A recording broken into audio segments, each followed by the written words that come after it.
Boa noite, irmãs e irmãos da Quinta Igreja Presbiteriana, Seminário do Campo, para mais um estudo, nosso estudo de quarta-feira. O tema é Apologética, o capítulo, e hoje o subtema é Há como conciliar ciência e fé, baseado no livro de Augusto Nicodemos, Cristianismo Simplificado. E vamos para o texto bíblico, Gênesis 1, 27 a 28. Gênesis 1, 27 a 28.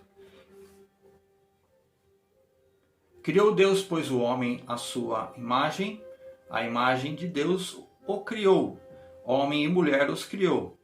E Deus os abençoou e lhes disse: sede fecundos, multiplicai-vos, enchei a terra e sujeitai-a, dominai sobre os peixes do mar, sobre as aves dos céus e sobre todo animal que rasteja pela terra.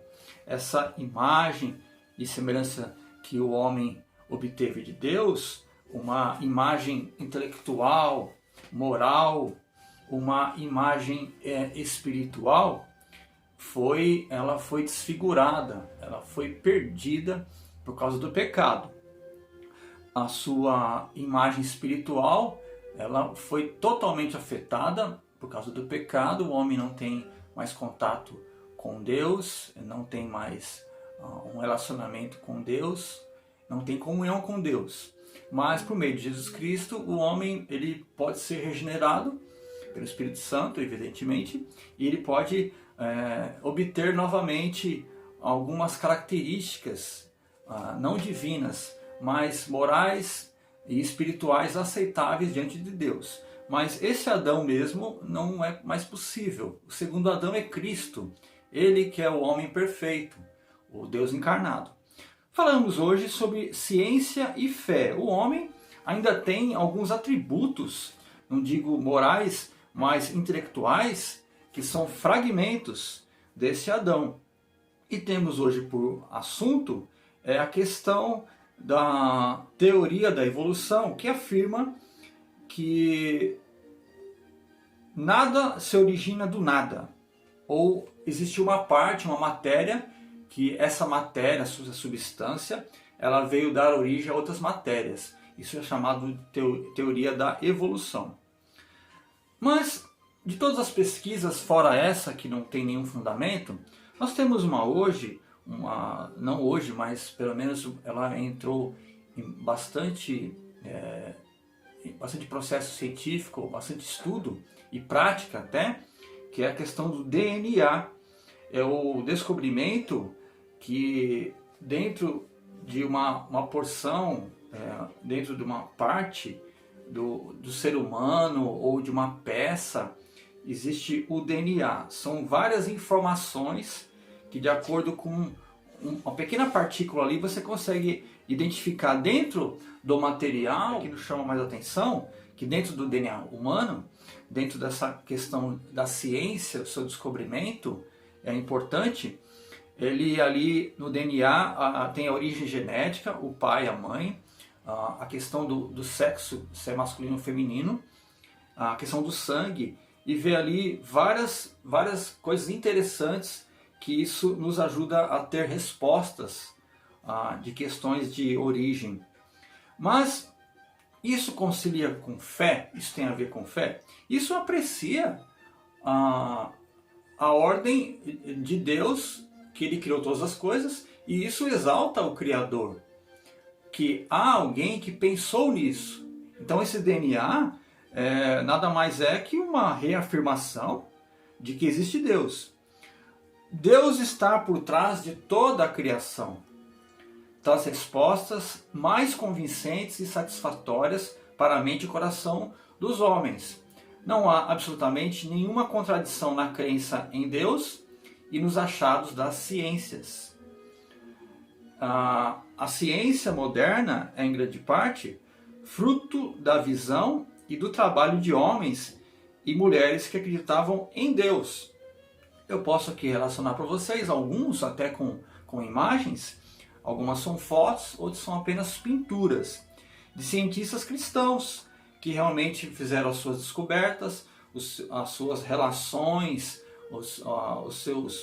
as suas pesquisas Eu posso citar aqui Louis Pasteur, na área das bactérias, um bacteriologista. Isaac Newton, o cálculo e a dinâmica. Temos Robert Boyle, da química e da dinâmica dos gases. Temos Blaise Pascal, por exemplo, na parte da hidrostática, né? Hidrostática. E alguns eram protestantes, eram católicos, outros não temos a informação, mas todos eles acreditavam em Deus. Essas pessoas seguiram o caminho das ciências para conhecer mais profundamente a criação e com isso conhecer mais a Deus. A ciência, ela analisa o quê? A realidade visível e mensurável, verificável, que nós podemos conhecer a ciência. Então a ciência não está acima de Deus, ela está submetida a Deus.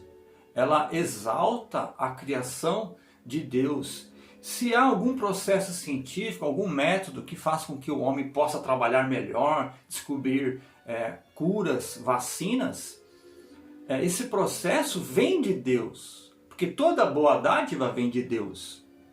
Por exemplo, Max Planck, ganhador do Prêmio Nobel da Física, em 1918, então no século passado, né, 1918, disse: desde a infância, a fé firme e inabalável no Todo-Poderoso e Todo-Bondoso Deus tem profundas raízes em mim. Então estava nele, nesse cientista, a questão da existência de Deus, e ele exaltava a Deus por meio dos seus descobertos. Continuo. De certo, seus caminhos não são os nossos caminhos, mas a confiança nele nos ajuda a vencer as provações mais difíceis. Um outro cientista aqui, um ganhador do Prêmio Nobel, Neville Francis Mott, ganhador do Prêmio Nobel de Física em 1977, destacou: os milagres da história humana são aqueles em que Deus falou aos homens. O supremo milagre para os cristãos é a ressurreição. Alguma coisa aconteceu com aqueles poucos homens que conheceram Jesus e que os levou a acreditar que ele estava vivo. E com tal intensidade e convicção, essa fé permanece à base da igreja cristã 2000 anos depois. Então, esse mesmo homem que trabalhou nas ciências, ele também afirmava que a questão da fé na ressurreição de Cristo. A ressurreição nada mais foi que um desafio à ciência. É um desafio. Mas veja que esse desafio não alterou a crença em Deus por esse cientista, que a ciência muitas vezes desafia algo que possa ser sobrenatural. O que? Alguém depois de morto 3 dias ressuscitar, voltar a ter vida? Então, o cientista ele não pode desafiar a mente de Deus, a palavra de Deus. E por fim, um outro ganhador do Prêmio Nobel de Física, em 1981, Arthur Leonard Shalom, que disse: eu encontro uma necessidade por Deus no universo e em minha própria vida. Somos afortunados em ler inteira a Bíblia, especialmente o Novo Testamento, que nos fala de Deus em termos humanos, muito acessível, embora também nos deixe algumas coisas difíceis de entender. Então, nesses poucos exemplos, vemos mentes privilegiadas, digo até brilhantes, afirmando sua plena convicção na existência de Deus. Então, creio que Deus seja a melhor explicação para determinados aspectos de nossa vida e da realidade que nos cerca. Então você, tendo um aparelho, um termômetro, até esse celular que nós estamos utilizando, a câmera, que nos ajuda a transmitir, a calcular, a fazermos projetos, essas coisas da ciência, elas têm harmonia com o Criador, porque nós temos a imagem do Criador. Então, quando nós criamos, quando nós projetamos, quando nós buscamos recursos para melhorar a nossa vida, não que Deus busca recursos, mas quando Deus nos dá os recursos, nós estamos falando que a ciência humana, a ciência tecnológica, ela busca imitar esse Criador, e todo aquele que é cientista deve exaltar o Criador, o artista, o agrônomo, o pesquisador, o historiador, o teólogo. Ele deve sempre, com a sua ciência, todos esses são cientistas, eles devem harmonizar a sua ciência com a crença em Deus. Então, há como conciliar ciência e fé? Sim, há como conciliar ciência e fé. Realmente, o ateu, ele pode não ser um cientista, mas muitos ateus, eles têm dificuldade em acreditar que existe em Deus, mas eles tentam negar que existe em Deus, mas eles não podem provar que não existe Deus, porque existem os atributos de Deus na criação, no próprio homem, imprimido ali a imagem que mostra que existe um Deus. Então, nunca duvide que a ciência ela possa ser conciliada com a fé. Nós temos que realmente buscar a ciência, exaltar os homens, não digo exaltar, mas adorando, mas realmente dar o crédito e falar realmente esse homem é um pesquisador, e não associar todo tipo de ciência a algo diabólico, algo satânico. Mas a ciência, mesmo com o DNA que nós mostramos aqui, tem a sua utilidade.